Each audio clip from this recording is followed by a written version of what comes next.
C40's South and West Asia region to support cities with their climate action. And in addition to development of the CAP for Mumbai, he contributes to other strategic regional initiatives. He has worked on climate and low emission development strategies, GHG and inventories, climate risk and vulnerability, and has implemented pilot projects in India and Bangladesh. Over to you, Nikhil. Thank you so much. So good afternoon, everybody. As Karthikeya introduced myself, I'm working with C40. So there was a request in the morning that just introduce a bit about C40 that most of people don't know about C40.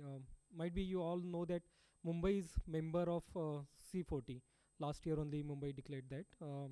So C40 is a city-based organization. We work with around 100 leading cities of the globe, and we work mainly on climate actions of the cities.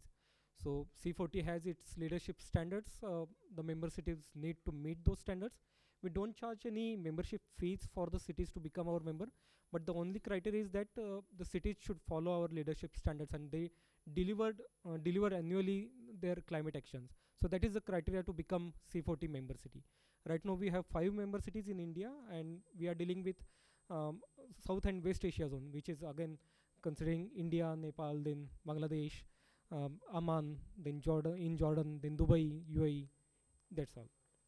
So I will start this session, which is more or less on finance, which is the backbone of each and every flood mitigation or even planning measures as well.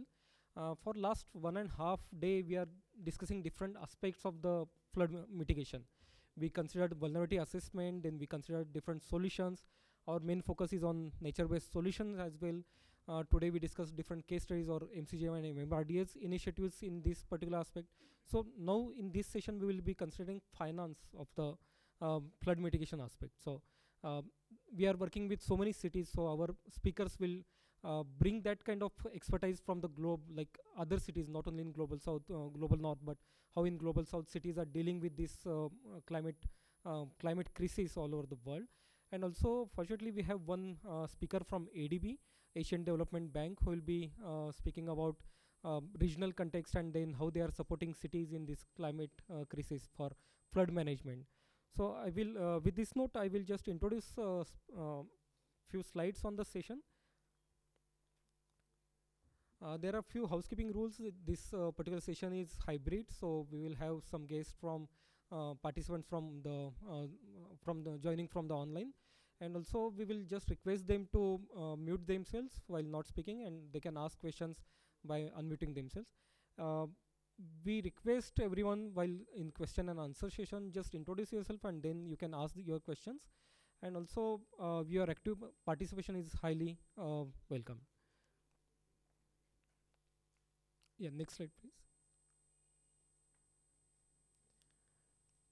Just to introduce the objective of this session, we wanted to share knowledge for flood mitigation measures, especially on nature-based solutions, different scales of this problem and types of finance context for this climate mitigation.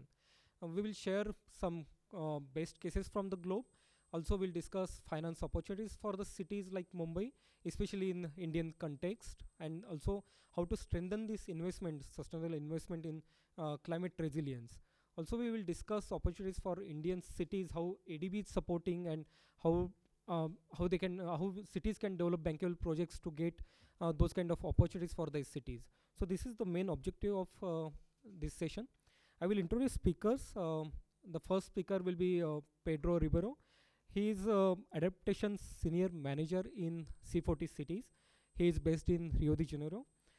He handles our urban flooding network. In C40, we have different networks dedicated to different themes like transport, then waste, then flooding. So Pedro is representing that particular network, urban flooding network, and he helps cities as an acting technical lead for the urban flooding, and also support to climate action planning of the cities. He supports global network of cities on implementing projects to increase the resilience for urban flooding. And also this particular network, C40 Urban Flooding Network, delivers in 4 measures like governance and holistic water management, measuring and monitoring urban floods, flood operation and response, and flood reduction. I think all these aspects we are covering through this 2-day workshop. So it's good to hear from him. The second speaker is Barbara Barros. She is leading, she is Senior Adaptation Finance Manager in C40, and she is also responsible for supporting cities in taking tangible actions to overcome financing challenges in their cities. Earlier in her previous role, she was city advisor for Rio de Janeiro. She also supported city in developing its sustainable development and climate action plan like Mumbai. And then also she supported city in developing city's master plan and also municipal capital plan, which is a strategic plan. I'm very glad to introduce Akira Mastunga. He is from Manila. He is from ADB joining us today. He is Principal Urban Development Specialist in Asian Development Bank. He supports water and urban infrastructure in the Indian context, the programs of ADB. And prior to ADB, he has worked with energy division of the director. He was in the energy sector, division director for Japan International Cooperation Agency, and he holds master's degree in law and development policy. So with this note, I will just open the floor for Pedro. Pedro, over to you. Floor is yours. My request is if you can just unmute themselves, the Zoom, whoever is joining. Okay, now you can hear me. Thanks so much. Good afternoon, everyone. I hope you are having a great workshop session. I think the whole day we will discuss adaptation. I can see, should I share my screen or you will share our presentation? Yeah, the team here will be sharing the presentation. Yeah. Okay, so I will wait for, thank you. Yeah, you can start, Pedro. We are sharing the screen. Thank you. Great. So today the sessions focus on the finance piece to discuss flooding. I will give a very quick introduction on the C40 organization and especially the adaptation team work.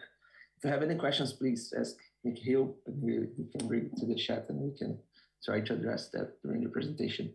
And after that, can you go for the next slide, please? Great. So C40, just to say, we have 97 cities, as Nikhil told a little bit. We work to address climate change in the cities, even the mitigation piece and adaptation. We represent 27% of the global GDP, and we are representing more than 800,000 citizens around the world. Can you go to the next slide? Our team today, Nikhil is there representing herself in person and online here, as already told you, me and Barbara. Can you go to the next one? Great. So here are the pillars that we have inside the adaptation team. We have these 7 pillars. First one is about planning, helping the risk assessment adaptation planning. Second one about networks and how to share the information between the cities. Third one about research, so to discover new things that cities need to learn, that we can do the research and support them to do it. The integration, that's discussing about working within different topics, so how we can support buildings to be more resilient to adaptations would be one of the way to show the mainstreaming piece. The finance one, which we will focus today, technical assistance and the declaration. We can talk about more of that, but today we're gonna focus on the flooding and the finance, the 2 ones that are marked in the slides. Next one. Thank you. So the important thing that I come here, because I know you've been discussing already actions and projects on flooding throughout this day. One thing that I wanna highlight is the importance to understand the different scales for flooding reductions when we talk about finance, because that's going to be different strategies that we would have depending of the size and scale of the project itself. So before I pass the finance piece and the exercise we're going to do to encourage you to think about these different typologies and scales that you're going to have to do, I want to make sure you understand you to see this new lens of how to find these different scales and what to do on that. So go to the next one, please. I think this slide represents very well the discussion we want to do later with Mumbai, because we know the city have, by curiosity, I'm from Rio, and it's very similar, the geographical. We have like big mountains around the city. We have the sea on the other top, and it's quite small, sometimes big, but watershed between both.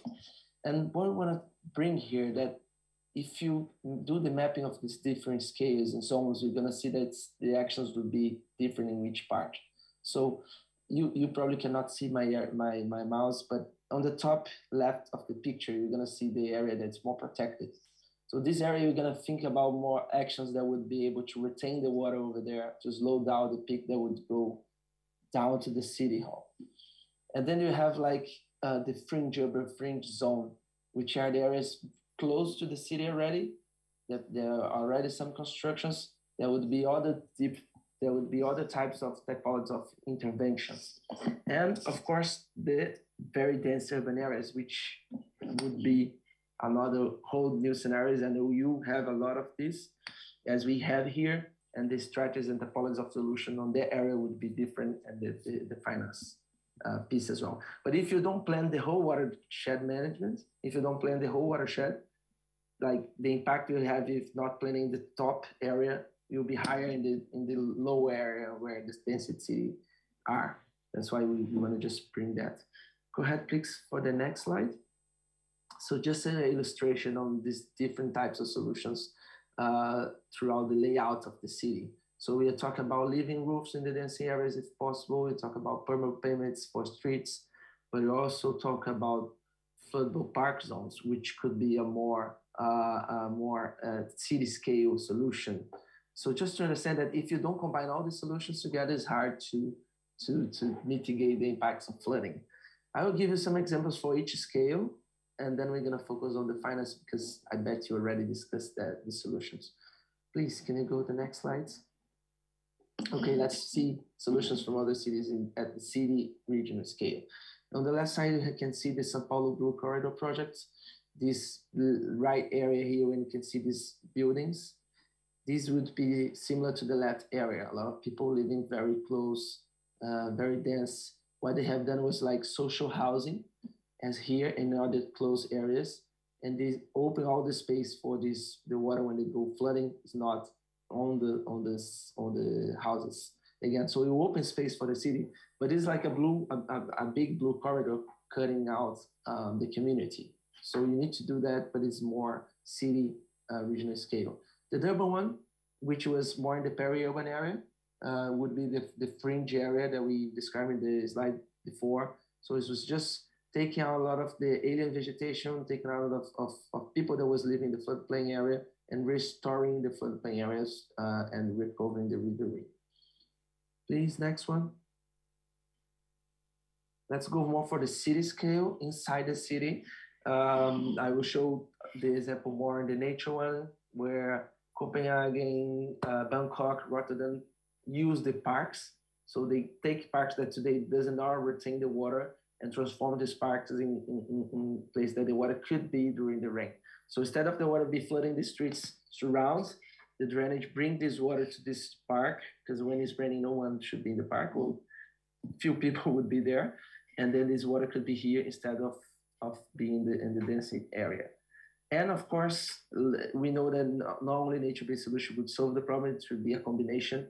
And of course, a lot of cities also do underground, big water reservoirs, sometimes even open, as São Paulo, Rio, Barcelona, Tokyo, and a lot of other cities in the world. Next slide. But now in the local scale, and I think that's important for you, especially when you think about the dense, very dense in areas, and if you're discussing more like micro drainage solutions as well. We can bring like green roofs. This is a picture that shows on the left the Toronto Green Roof incentive programs. They have a program to help people to pay for their own green roofs. And these make sure that the building retain the water and decrease the pressure under the drainage in these dense areas. If you don't start to think about these private areas inside the city, if you only do the drainage thinking of the public areas, you're not going to be able to sort it out the big amount of rain we have. We also have like in buildings rainwater retention tanks that be inside the land plot area of the building, and Rio has a good policy for new buildings to build that. Other cities as Durban as well So just to exemplify. And on the right side, we can see the rain gardens and also the like smaller scales green infrastructure that can be on the streets. To do that, a lot of cities, it's taking out the space of cars. So you're mapping the areas of the cities that people not crossing so much the mass transportation, and you start to take space from cars and open space for the water to be there. This is kind of one way of solution to understand in very dense areas how to introduce that. We know there's a lot of backlash, but we need to improve our cities to face the climate change. Next one. Another one that I think is very important, this is more not a structural one, is about oil alarm systems. And normally you can go for the most high vulnerable area where most more informal and normally high vulnerable population are living in. If you don't have the space to intervene with the infrastructure itself, you create a strategy where you know when to alarm, to ring an alarm, because you are forecasting a new big event coming, and you map the area and find place to construct shelters for the community. So they need to be there, and during these big events, at least you're gonna save lives.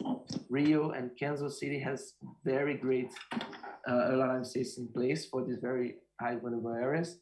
And if you want to know more, just ask us. We'd be happy to share more information, how they have done that, how they have financed that, how they have discussed the data piece to be able to develop this system.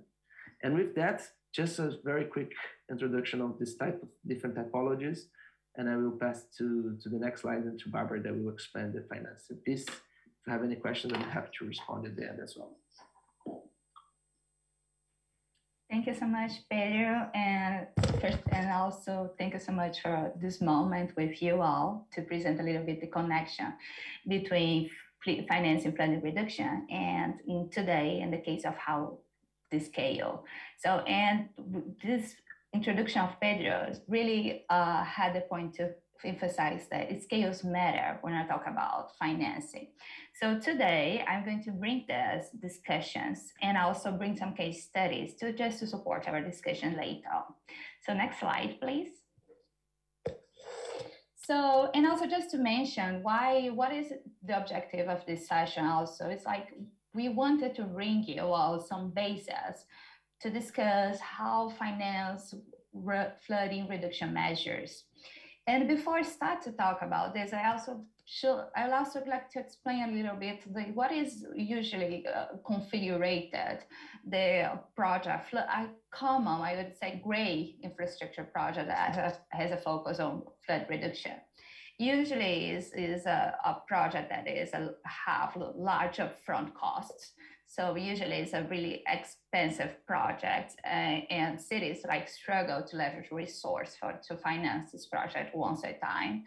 This is usually be long-term projects. So, and because it's long-term projects, they also have long-term paybacks. So this is also influence on how to finance projects. So, and also we have different projects that has different scales. For example, we just listened from Pedro presenting warning alarm systems. This is the kind of projects that is non-structured projects that is really important for flood reduction and is much more cheaper for a city to implement. So the essential of the project, the idea of the action is really connected also with the finance. And before I talk about this, what exactly we're talking about, right? So before I start, I think that's important to frame exactly what is our main finance sources when we talk about flooding reduction. Usually we talk about some, for example, public sources. So the first one that comes to our mind is outsourced revenue. So for example, it's the one that is the resource that the city leverage, for example, through taxes, tariff fees to finance their daily basic actions. So for example, usually cities really adopt tax and tariff fees to, for example, fund maintenance of some flood reduction infrastructure, just an example. We also have transfer from national government. So usually cities really, a lot of cities, especially global south cities, really rely on transfer from national government. And sometimes this is an issue because they depend of some political decisions. It's like has a time frame that depends on how works this transfer to national government. So sometimes it's also an issue for cities to finance. We also have developed finance that could be represented, for example, from national, bilateral, and multilateral developed finance institutions. That is the case that A and B, that Akira is going to represent so well. And also we're going to have private resource that here I can present for you some example of debt markets, for example, bonds. And we'll also mention and put some highlight for green bonds. That is a type of bond that has the resource, the objective of the resources to implement, to finance projects that has the scope of mitigation or reduction of emissions or adaptation or both. And also we have commercial banks. So it's the famous business as usual loans that we know for. And we have also some different resource that is in combination from public private. So first, we have an example, for example, of environment climate funds, that there are pools of funds that receive resources from public and private sources and has a different objective. So sometimes the environment climate funds, they finance technical assistance to support enabling environment to develop a flood reduction project. Sometimes they are part of the project to reduce the risk. So they can leverage resource that is grants, for example, that can support the private sector and the public sector to reduce the risk and make the projects more bankable. We also have public and private partnerships. That is a different arrangement. That is a combination of that is both public and private resource decided to combine in an arrangement usually to finance a project, usually a large project. So that said, I'm going for the next slide, please. So, as I mentioned before, this has a lot of several factors that influence funding and finance for sources for a project, and also really to analyze what is the best finance source. Like it really depends on a lot of factors. Usually one that is really important is the autonomy. Usually cities, some cities, they really struggle to assess that because this is especially the case of global south cities because they don't have creditworthiness. So it's like it's difficult for them to assess the direct debt. So that's also the role, the dependency on, for example, national government. So also depends of different arrangement with Asian developed banks. So autonomy is how the city has the capacity to leverage resource by their own. And how much the city has, more the city has more capacity. They can also advance for more robust formats. I would say more robust arrangement of financing. For example, green bonds. Green bonds is a really it's an innovative and in a robust format. I would say instrument for finance projects. But the city must have developed some autonomy, developed some systems like how to monitor how they are financing the projects, how to show for investors that the project be implemented. So this is a kind of system that must be implemented. And also in the opposite, we have not in the opposite. In the same side, we also have the scale of the project. So depends of the level of the scale of the project, more resources will be needed. So for example, if you're talking about urban development project that is going to approach a different activities for flooding reduction, this will be a really upfront, it will be a project that we need to leverage a lot of resources. So it would be more expensive project. So you should think about a different aggregate resource. For example, you can think about a city can think about a concession loan from a developed finance institution, can think about a loan for a commercial bank, raising a green bond. So a big scale project will need more resource, so we need instruments that leverage more resource.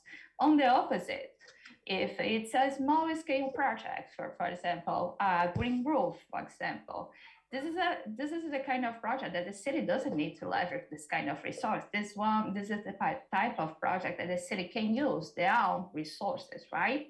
So understanding the scale of the project, understand the complexity, really is going to support you to understand what could be the best avenue to finance a project. So next slide.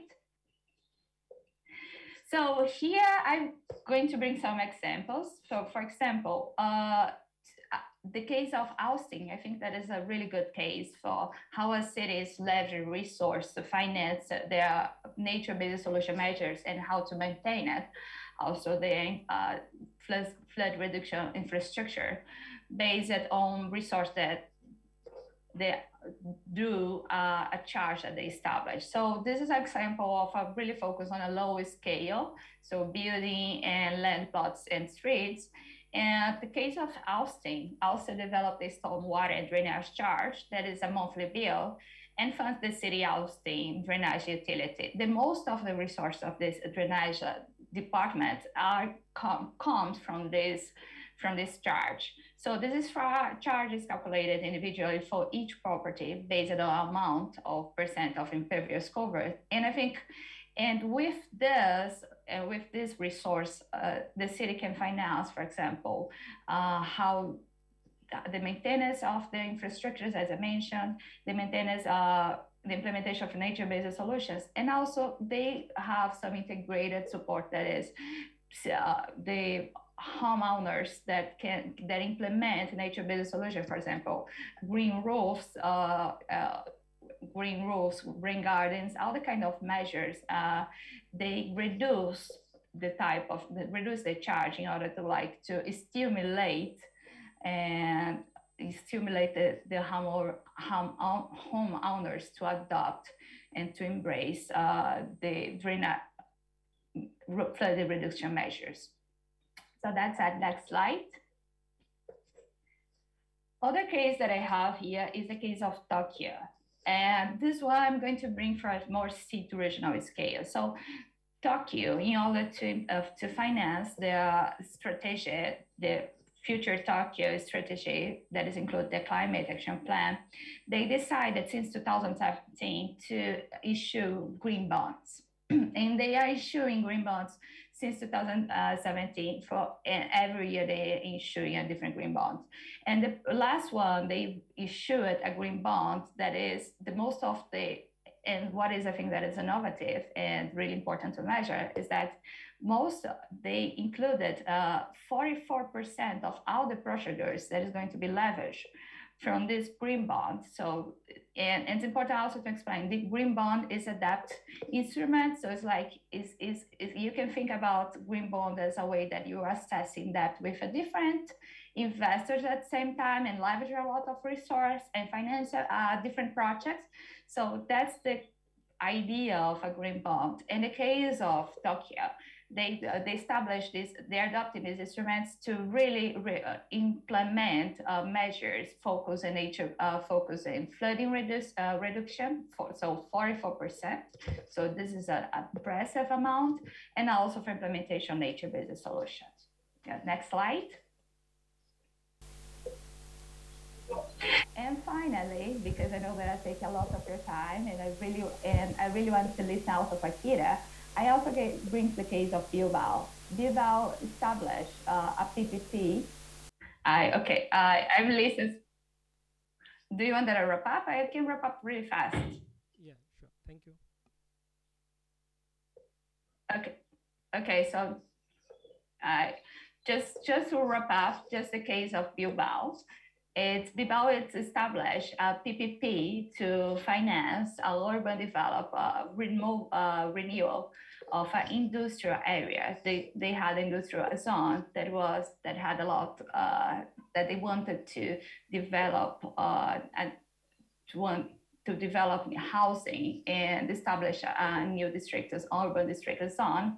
In order to do that, they established a PPP to finance this really large and expensive project and because this industrial area is located in a peninsula, the PPP approached different activities to reduce flooding. For example, opening a canal, protecting barriers, financing some water tanks, public space, ground level elevation, and in order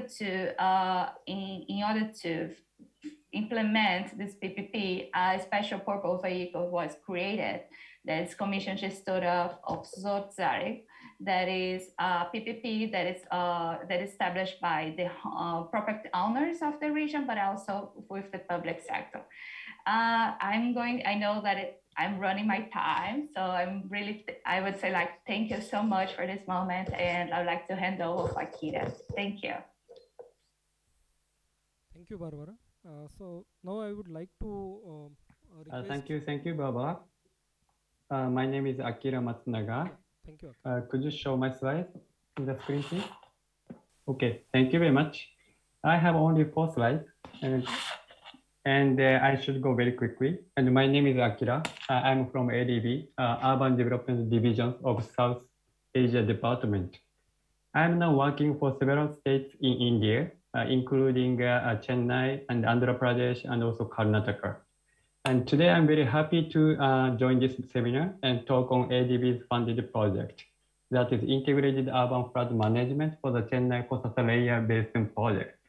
That was approved just last year, and we have just started this project.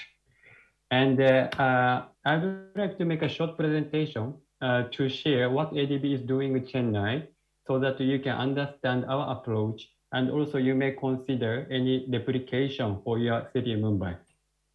And you can see here in the map, and you can see orange area, that is our project area in the north of Chennai, and approximately 128 square kilometers, 1/3 of the entire Greater Chennai Corporation. What are the challenges in Chennai?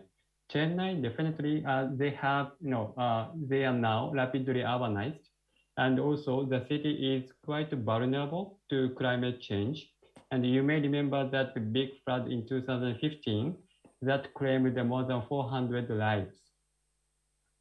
And we observe, and of course, that Chennai, they are suffering from increased rainfall and also sea level rising. And we have observed that urban flood has a complex causes, meteorologic and also hydrologic and also human-induced factors. So our approach and solution should be to adopt a more robust and holistic approach with adaptive intervention to future uncertainty, and also improve integrated urban planning to transform into a more livable city. So we just not focus on the flooding. So we should integrate urban flood management to urban planning. That's our concept. And our project includes integrated urban flood risk management by combining structural and non-structural measures. Structural measures are gray infrastructure, and to control the flow of the water through hard engineered infrastructure, and non-structural measures to keep people safe from flood through improved preparedness planning, as well as promoting behavioral change. We have 3 components. One is climate resilient urban flood protection infrastructure. This is the structural measures part, stormwater drainage, of course, and primary channels, pumping station, also catch pit. This catch pit is actually, we are supporting to construct 23,000 catch pit in roadside drain to recharge groundwater aquifer.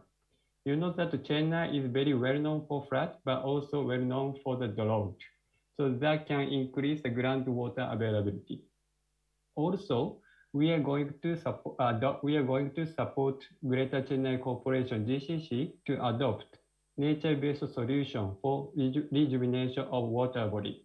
This actually will be funded by Global Environmental Facility, and I will come back to this point later.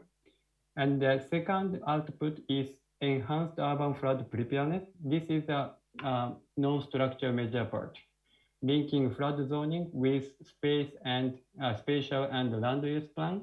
And also we are going to support GCC to establish flood citizen observatory system as a software platform to obtain real-time information of flood area and also damage and such things.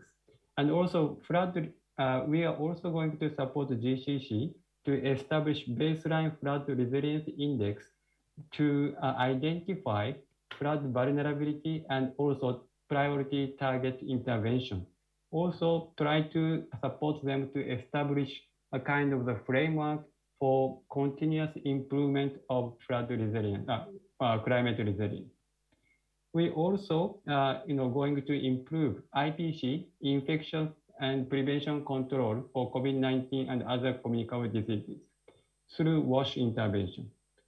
And then third one is to sustainable operation and maintenance of the stormwater drainage systems.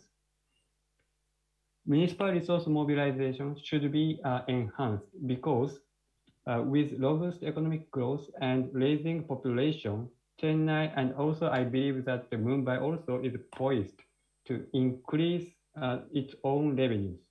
So we are going to support them to prepare the roadmap, including a strategic implementation plan to improve their revenue management in terms of coverage, valuation, liability, and also collections. I think this is a part of the discussion about finance. And our approach is that, yes, our ADB is, as Barbara rightly pointed out, our money is a development finance. But our intention is that is okay, but for the future, so we would like to support the GCC, our client, to mobilize their own resources because you are growing.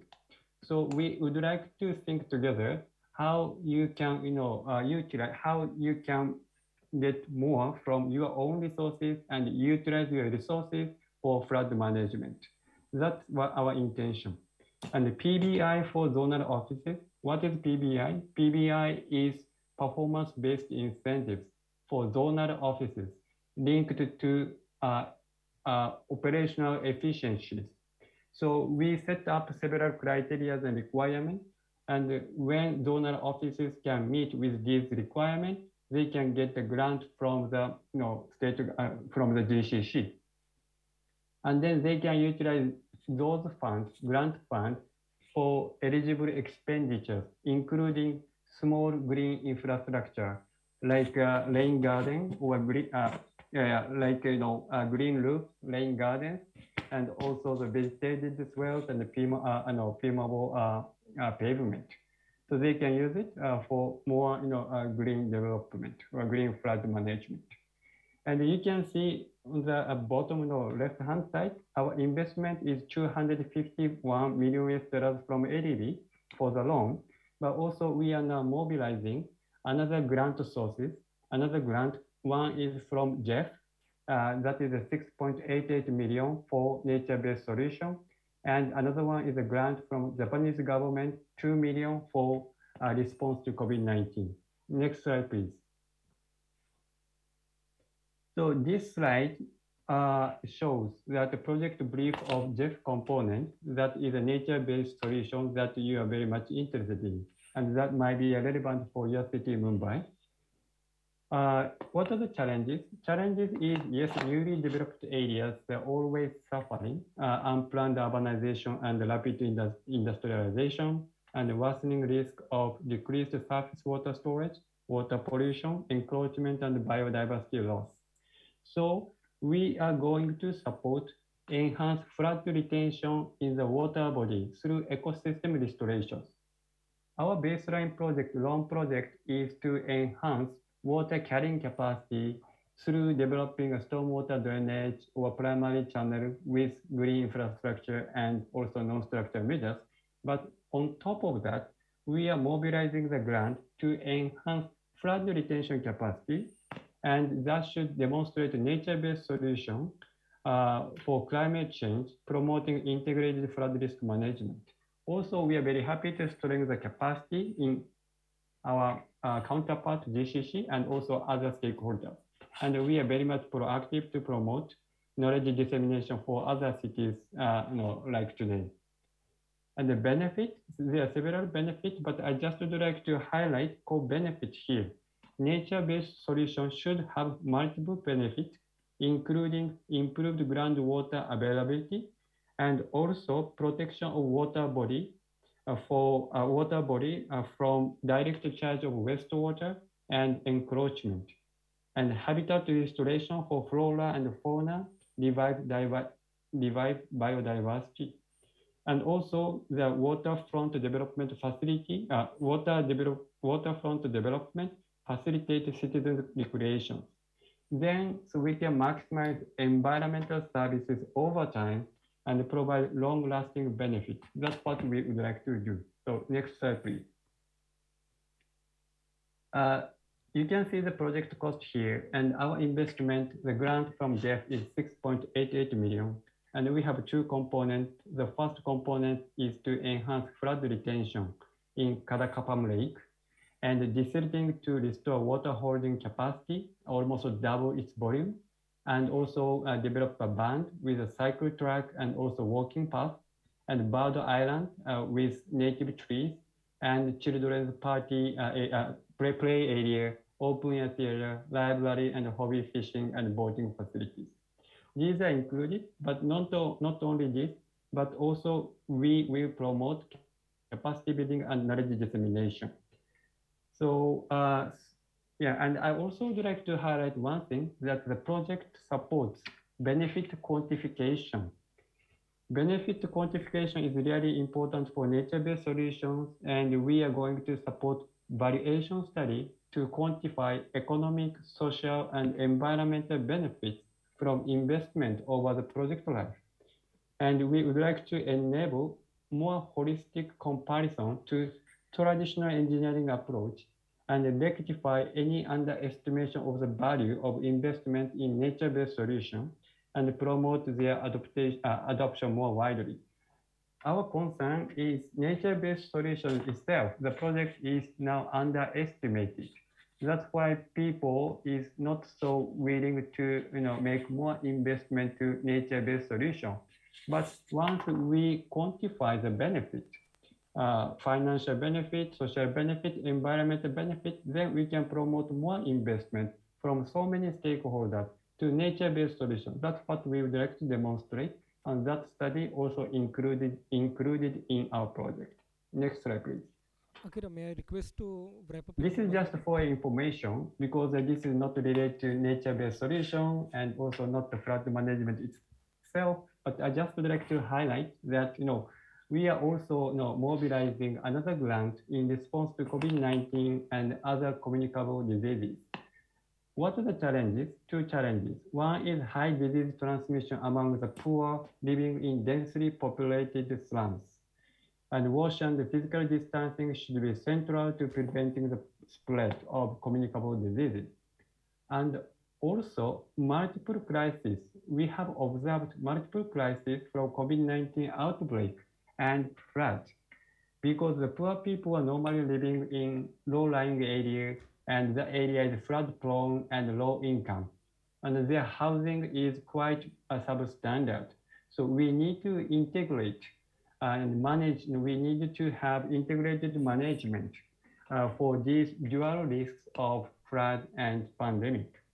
Then we are now bringing one grant from Japanese government to improve COVID-19 IPC to enhance wash in low income and flood prone urban areas of Chennai Coastal Area Basin. And the JFPR, Japanese grant is 2 million, and we strengthen wash services in public schools and also COVID-19 IPC and wash measures in community health centers, and also improve the surveillance systems. So what I would like to say is that our ADB's intervention is quite holistic. Hello, Akira, can you hear me? Hello, yeah, I'm coming to the closing. Yeah, thank you. And yeah, thank you very much. I just would like to mention that Chennai is not the first intervention city of ADB in terms of urban flood management in India. we have already supported Kolkata, Bilbac, and we have developed stormwater drainage with early flood warning system in Kolkata. And we really realize that urban flood management is a key challenge in Indian megacities confronting climate change, including Mumbai. So we ADB has a variety of experience and knowledge, and we are very happy to consult with the cities in need for our support. Thank you very much. I should stop here. Over to the floor. Thank you. Thank you so much, Akira. I think we are very apologize that we had limited time, so thanks for waiting, speakers. All the speakers who joined us online, thanks for waiting. So I think in yesterday in introductory session also, Mr. Veloso mentioned that as a policymaker or decision maker, he has a challenge that where to spend actual money in flood mitigation measures or education and health of the citizens. So I think this session very well describes like how to quantify different aspects of the flood mitigation measures, and what is the role of different or wider benefits of that particular action. So with this note, I would like to just open floor for question and answers. I think we have very limited time, so we can take one or two questions. Yeah. So we have Pathak sir has also joined us, who is former commissioner for Mumbai, and he knows very well about the context of the city and the problem of Mumbai city. And sir, exactly in this session we are discussing financing of the nature-based solutions and flood mitigation aspects for the city. So traditionally we are only looking for the municipal budget to serve all these solutions, but now we need to check for PPP or green bonds or even multilateral banks to join us for this flood mitigation aspect. So we are just discussing on that point. Thank you. Hello. Thank you, everyone. I think this was a great session. I'd start by introducing myself. I'm Manushya Ashok Jain from Sponge Collaborative. We are a strategic design and planning firm based in Chennai and Bangalore. And I'd like to start off with the Kusasthalayar Basin project that Mr. Akira presented.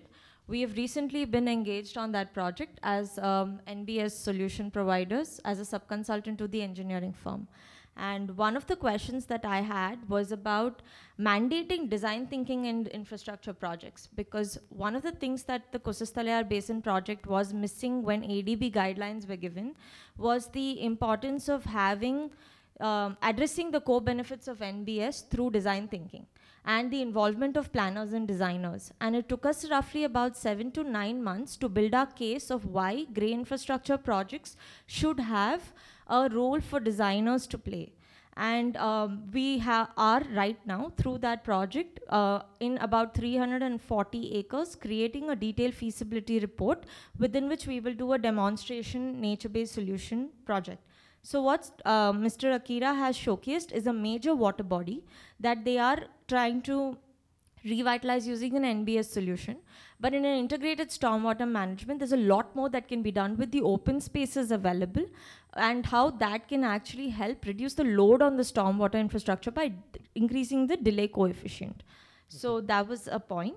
Second was about how multilateral development agencies can actually help or guide these type of NBS projects in India, because they are very complex projects.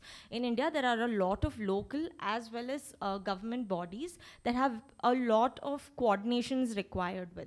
So for example, if we were to do a street upgrading NBS solution, you'd have to deal with the PWD, the corporation, yes, the transportation department. So how can the multilateral development funding agencies actually support that and create a framework which makes this easier? Yeah, sure. So Akira, would you like to, sorry to interrupt, but we have only 5 minutes for this session. Sorry for that. Just last one point is that in the funding options, I'd also add CSR funding, because that is extensively used to address water and greening solutions right now in India. Sure, sure. So Akira, would you like to answer this question?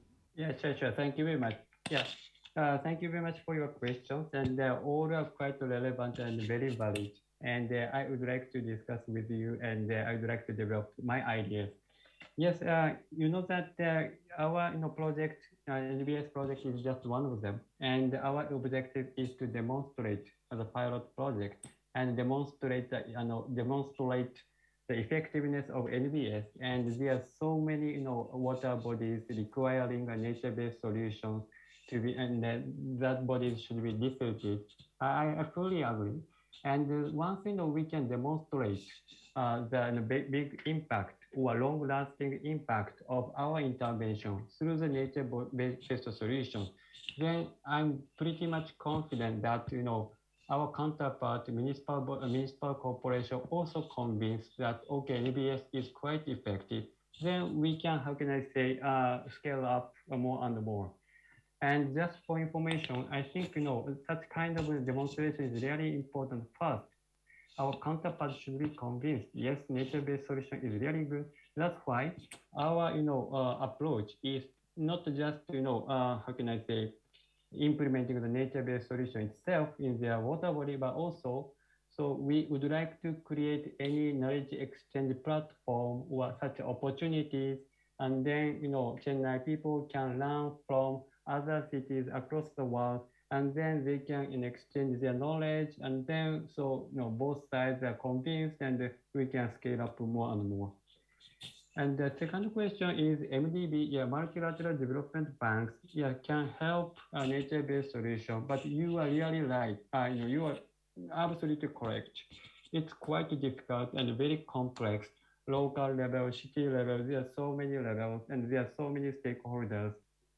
And so good design is required, but I would say that multilateral development bank is just one of the stakeholders. That's why we really need the support and the consultations with other stakeholders in the cities, of course in the public sector, but also civil society and also academic institutions. We need to hear from everyone, and of course the local people.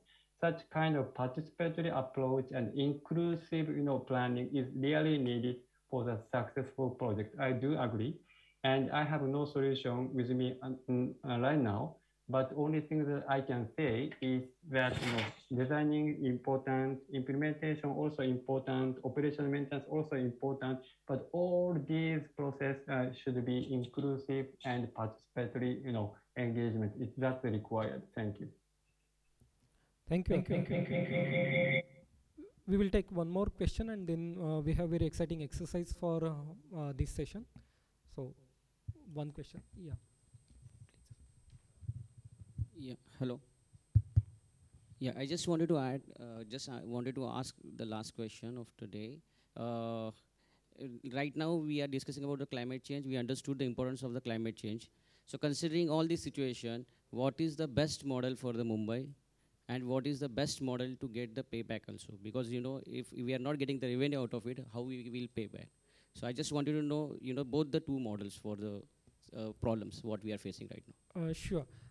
Maybe before handing over to any speakers online, I would just like to say that there is no best model for the entire city, but as we seen in the first presentation that there are different scales, and we need to have a bunch of solutions for different scales and different models. So there is no one solution, but yes, we can think for different solutions with respect to scale and type of the disaster. I'm helping with that. I just let me know about the Mithi River. Sure. Thank you, sir. Any inputs from the Barbara or Pedro or Akira for this question before we wrap up? Sorry, your mic was mute, so we couldn't hear what you are saying. Sorry. Could you repeat your question? Yeah, I'm talking about one of the river, Mithi River, which is the main river in the Mumbai city. I hope you might be knowing that. So I'm just asking which is the best model which we can implement for the financing of the project, and at the same time, how we can get the revenue out of it. That is what my question.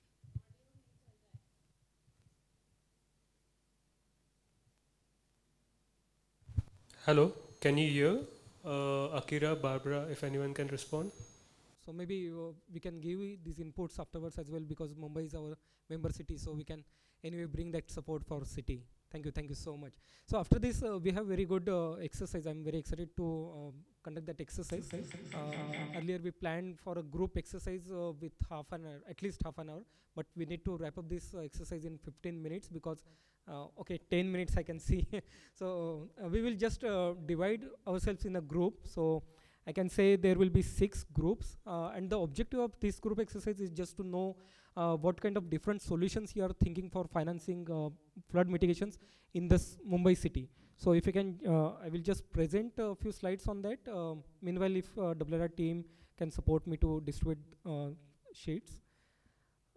May I request to present the slides, please?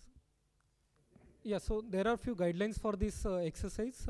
We have documented few strategies from the Mumbai Climate Action Plan, in which the team has documented urban flooding as one of the key sector to deal with. And there are few simple questions for this exercise, and there is no any financial background required to answer these questions. Yeah, everybody settle down. May I request to settle down? Yeah, so if you can see the question sheet, we have very simple questions, 5 questions, and the main objective of this exercise is just to know that how citizens and expert people in this Mumbai city and even the governing agencies are thinking for the financing mitigation measures. So if you can start answering questions, please discuss within your group, and we want these groups to be have heterogeneous, so that only one particular agency should not represent one group. And if you can share these answers with us, that will be good. So I will request everyone to start answering the questions by discussing in your team. We have only 10 minutes to wrap this exercise. So the first question, you can check your exercise sheets. There are strategies mentioned. And the first question is, if you want to give any suggestions to the actions, which kind of actions you want to suggest in this particular strategy. The second question is very straightforward. If you want to define any action for the city and think that this is a priority of the city, then you can just tick yes or no. And the third question is just saying that if this particular strategy or action is already supported by the city, maybe in terms of technical studies available for the implementation. And then fourth, you need to define the scale of this action, maybe city level, local level, or regional level. And we expect that the answer should be in 1 or 2 words only. That's it.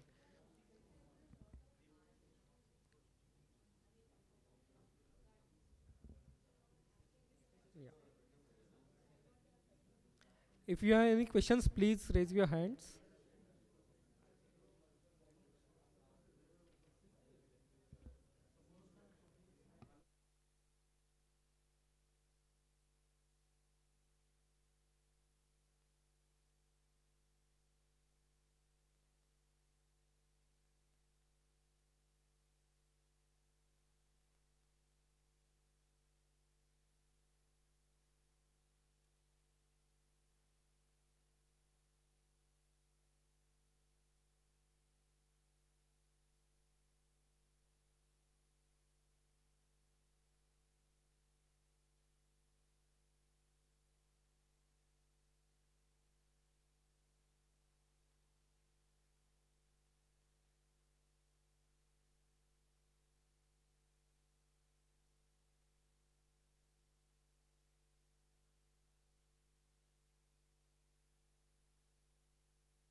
We are expecting answers in 1 or 2 words only, not more than that.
So may I request to wrap up in 2 minutes?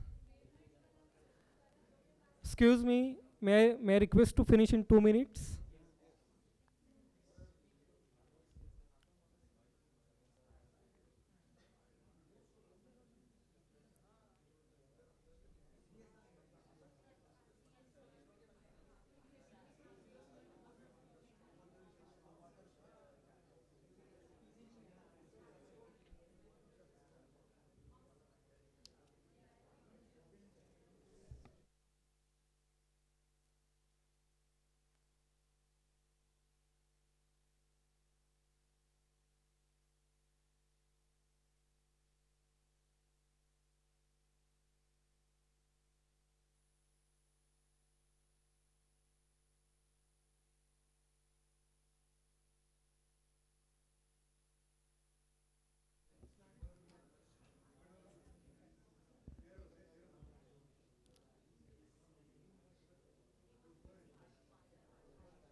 I am again repeating, we want answers in only 1 or 2 words, not more than that. So if you can please wrap up.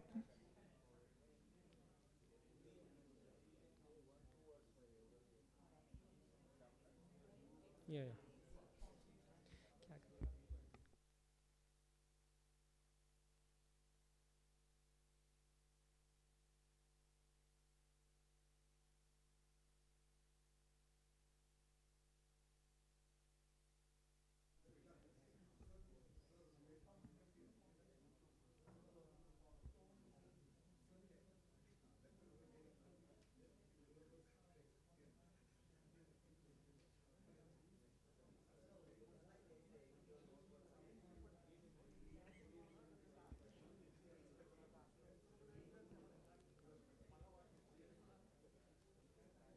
Yeah, so thank you so much for your time. May I request 1 or 2 groups just to conclude their exercise?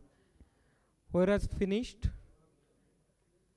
Um, Maybe the group on my right side. Excuse me.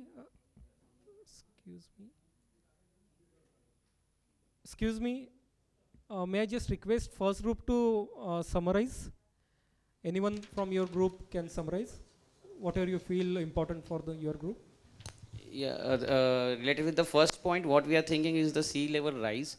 That is what the important, and at the same time, the innovative solutions, because that there we want, something from the. Then the second thing is obviously yes, priority of the city. Then the third point is no further studies will be needed. This is what we are thinking, and obviously the local scale is more important for the fourth one. And in the fifth, obviously, being the municipal organization, we think that MCGM should have their own funds, and then it would be great for us. Then obviously the second priority, what would be the climate and environmental funds, because that is again the less hit to the government. And the third would be obviously the PPP model. This is what we think. Yeah, that's great. Thank you so much for your time. And this is the objective of this particular session. Like, we don't want to support any cap action through this exercise, but the objective is just to share your ideas with heterogeneous group. Like, normally BMC people are discussing with their own ideas, but in this particular group exercise, we wanted to share your ideas with citizens, experts, and academic institutions as well. So thank you so much for this exercise.